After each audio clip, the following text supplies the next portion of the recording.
and thank you for joining us here on Mom Squad. I'm Maureen Kyle, and this is a show focused on all sorts of parenting issues. Today is a topic I can't believe we haven't talked about at length before: sibling conflicts. In every household, there's bound to be the bickering. He took my toy, she called me a name. We've all heard it, probably daily, and we all did it as kids. I'm bringing this up now ahead of the holiday season because my guest expert, Dr. Chivonna Childs, talks about how these sibling rivalries and issues can last well into our adulthood if we don't address them the same way right away. And I'm going to bet gathering at the holidays brings up a lot of baggage for some siblings. But we start with the everyday squabbles that we need to referee as parents. Dr. Childs, when our kids are fighting, I know as parents, we get this feeling inside of, oh my gosh, they're mad at each other and you know, there's this constant fighting. Should I be worried? How much of conflict is a child's way of communicating and how much of it is fighting? So just the base of it, we're human beings. Mm-hmm. We're going to have conflict. With children and their siblings, it's our way of introduction of relationships into the world. We learn how to negotiate, we learn how to advocate for ourselves, and with these conflicts, we can also learn resolution. Mm-hmm. So we step back as parents and we listen to the conflict. Now, there's going to be name calling and things like that. If it gets a little bit too rough, if the name calling is getting a little too heavy, definitely if you feel like there's going to be some physical altercations, then we step in. Okay. But ideally, let's just listen and see if the kids can handle it themselves, because they can have some pretty good techniques. And honestly, they might not even know that they're fighting. They may think that they're just having a conversation that just happens to get loud. Yeah, and that's why I asked. And I know I told you off camera that when I was a kid, I remember my mom always saying, you guys just fight all the time. And I was thinking, I didn't know we were fighting. Like, you know wait, what? So, I think with younger kids. So let's start with, we'll go, you know, youngest to oldest when it comes to sibling conflict. With the younger kids and toddlers, I feel like the conversations are typically, he took my toy, or we get I get kids coming up to me, she called me stupid, you know. So what do we do in those instances? So the best thing to do would sit them both down, ask them both, not one or the other. We do not want to show preference. Hey, you guys, what's going on? And let's do some active listening. And by active listening, let's hear the story from each child. Because what we know is there's what they said, what this person said, and then what really happened. So let's hear each person's perspective, and then we can ask, what do you guys think we should do about this? Let them be involved in the problem solving. Don't just solve it for them. Let them be involved in the problem solving, because they can decide, well, I'm done playing with the toy, so now Bob can play with it. And then Bob can say, well, you know what? I'm done playing with this toy, so Susie can play with it. Well, I don't want to play with it. Why don't we go play with A, B, and C? Yeah. Let them resolve it. Yeah.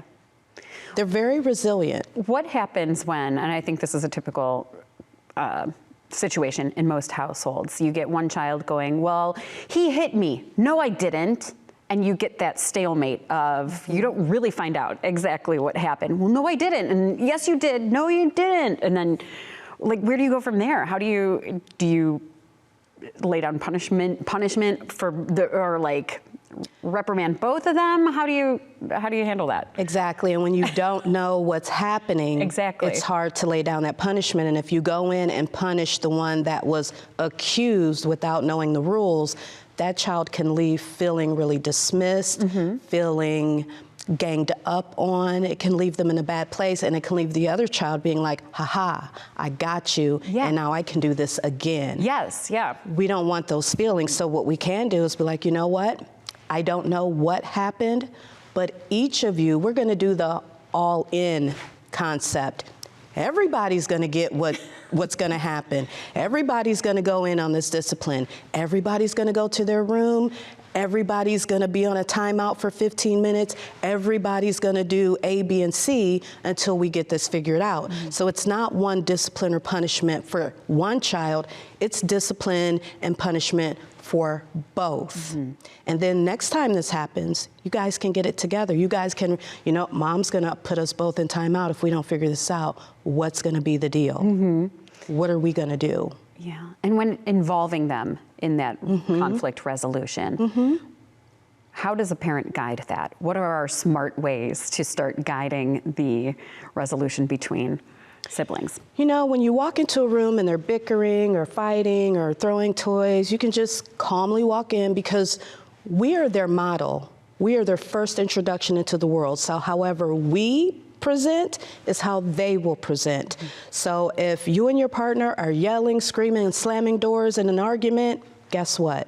They're gonna yell, scream, and slam doors in an argument. So if you go in and they're arguing, you can just go in and cross your arms and be like, hey guys, what's going on? And they will just stop and da da da da da. Hold on, you tell me what's going on. Are you finished? Now you tell me what's going on. Again, that active listening. What do you guys think should be done here? This is what I'm hearing. What do you think we should do? And bring them in on the resolution. And say, if you can't decide, I'll decide for you. That forces them to come up with a resolution. And then if they can't, then as a parent, we do decide. And we do what's best for everyone involved. Nobody's getting something worse. Nobody's getting something better. We're all going to get the same thing. We're all going to be in the same boat here. And again, teaching them, this is how conflict resolution goes. So even when mom and dad are not around, what are we going to do? I don't like what happened. Let's just go take a break from each other. Let's walk away. We'll come back later. Or here, you can have the toy, the PS5. You can play the game this time. I'll just come back later. They can start to resolve it themselves, and this will go into their other relationships with friends, with family, with their relationships in the community as they grow up. They will take these skills with them that they've learned at home. We want to put out in the world compassionate, loving human beings, and this is where it starts. Yeah, absolutely. I mean, is it because, do you think the closeness that siblings have, this is where they can test out the conflict, the resolution, and the problem solving? Like, is it because, they're so close? They might not fight the same way with their friends as they would their brother or sister. Right. We tend to give our friends a little bit more grace because they can actually leave us and not be friends with us. Our siblings can't. You're stuck with me. Yeah. So it's a way we learn how to argue. We learn how to have conversations. We learn debate. We learn how to have relationships. Like, we all learn that in the home. So it can make us better if we're doing it well. If we're doing it in toxic ways, it can make us worse when we go out in the world, because we can take those toxic behaviors with us. So if we learn good ways at home, we'll take those good ways with us. We can have nurturing relationships with our friends, with loved ones. We can carry that with us. We can have that active listening. We can have that two-way communication. We can know how to resolve things in a positive manner. It won't always work and it won't be perfect, but it'll be progress and it'll be effort. Yeah. So with resolution, there's debate out over, timeouts. Do they work? Do they not work? What kind of resolution do you think is the most effective when we're handing down the punishment for kids? What we have to consider is what is appropriate for the age. I am not going to take a 3-year-old and put them in timeout. Anybody who's had a three-nager knows. Timeout's not gonna, they're gonna look at you while they're getting up from that timeout and doing the thing that they're doing. Like, lady, are you really serious? So we have to determine what's age appropriate for them. A timeout for a 15-year-old, probably not gonna work. However, for a 15-year-old, if I say, give me your cell phone and I want your cell phone for a week, they're gonna lose it. And they're gonna write that behavior pretty quickly. So determine what it is that means something to them and limit the amount of time that they can have that. Also, you know, what I think is very important when we dole out punishments and timeouts or groundings is we want to be fair to our children. If you're going to do that, let them know when it's going to begin and when it's going to end. Yeah. When we don't tell them an ending, that breeds anxiety because I never know when this is going to end. And if I don't know when it's going to end, why should I follow this? Why should I even bother being good? Why should I bother following in line? Yeah. I can just go do what I want because I never know when I'm going to get this back. Right. Interesting. I was looking through my photos the other day. I don't know what I was looking for, and I came across when my oldest two were toddler age. You know, let's say they were probably around like 5 and 3, and I'm sure they were arguing about something, and I'm sure I saw online where somebody put their kids in the same shirt, like dad's same shirt, where it was like one had an arm out this way, the other had an arm out this way. And so you see those creative ways of like, well, you're gonna stay in this, the timeout shirt until you get along or something. Do those little tricks of making them be together in times of conflict or work together on something. What do you think about that? Is that effective? I think those are hilarious. I think those are very effective because what's going to happen is they're going to feel so silly that they're going to bust out laughing. Yeah. Like, how do we get out of this? How do we get to where we're supposed to be going to in this one big shirt that we're in or this one big pair of pants? And it's teamwork. We've got to work together to do this. Yeah. And it keeps in mind that at the end of the day, family's important. We have each other. If we have nobody else, we've got family. Yeah. So we need to rely on each other. We can fight, we can bicker, but at the end of the day, we come back together. Yeah. Because I have you and you have me. And so I love those creative ideas that make them work together, and it's going to make them laugh. Right. Like, if we're going to do this, if you guys want to fight and you think you can't get along, let's put on this big old shirt and see who gets where when. Yeah. I love those ideas. Yeah. I think they're very creative. Yeah. It made for a very cute picture, so I appreciate that. But it's good to know that is effective and not just some online trick that I Right. thought. And then later on in life, they'll look back at that picture and I'm like, oh my God, can you remember when she made us put on this shirt? Right. And those memories, those sibling bonds are not just important now, but they're also important when we're older. Yeah. They add to our mental health. It's important to have that support. I want to talk about that too, because as kids get older, I know then there's some teenagers where I've talked to families where they say, well, my kids are just not that close, or they never had that close relationship, or they feel like their teenagers or college age students are just growing apart. Is there any way to remedy any of those divides when you start to get into teenage years? What's the most effective way? Because you can't put them in the same shirt when they're 16 and 18 or older.